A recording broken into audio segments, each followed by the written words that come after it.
Today I encourage you to read Luke chapter 11, verse 33 to 54. And I want to focus today on a little section in verses 33 to 36 where there are some sayings about light and darkness.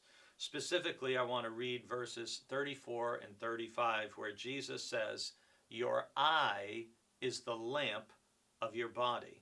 If your eye is healthy, your whole body is full of light. But if it is not healthy, your body is full of darkness. Therefore, consider whether the light in you is not darkness." That's a challenging saying of Jesus, don't you think? We can understand verse 34 a little bit, the eye being the lamp of the body. And have you ever had the experience of being somewhere and looking into someone's eyes? And in some cases, it's like you can almost see light radiating out of their eyes. You can see love, joy, concern. You can see depth. There are other times, and I've had this experience, I know my wife Jill has had this experience in her work through the years, where you look at someone's eyes and there's nothing there. There is a blankness. There is a darkness.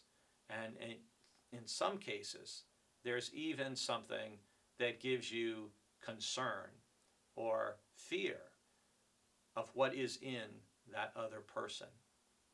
And Jesus tries to probe this a little bit, I think, in verse 35, where he says, "Therefore consider whether the light in you is not darkness." And he goes on to say, "If then your whole body is full of light, with no part of it in darkness, it will be as full of light as when a lamp gives you light with its rays." The whole theme of light and darkness is something that we see more of in the Gospel of John than in the Gospel of Luke. But it is a theme in Jesus' teaching that we want to be known as and associated with children, being children of the light. And children of the light are those, as we just saw in the previous chapter, are those who do mercy, who do love and kindness, who respect people. We don't want to be people who are hateful or arrogant or mean or condescending. None of those things are things that add light to our eyes or reflect the light of Jesus. And so, in all of our actions, throughout just the course of a normal day, we can be asking ourselves, what am I reflecting? What am I showing to other people?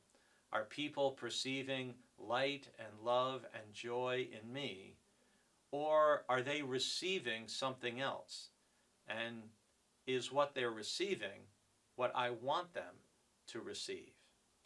We all can pray and reflect on whether the light in us is truly light or whether there is any darkness. And if there is darkness, we need to ask God to help remove it from our heart and mind and spirit so the light of God can shine through us more strongly.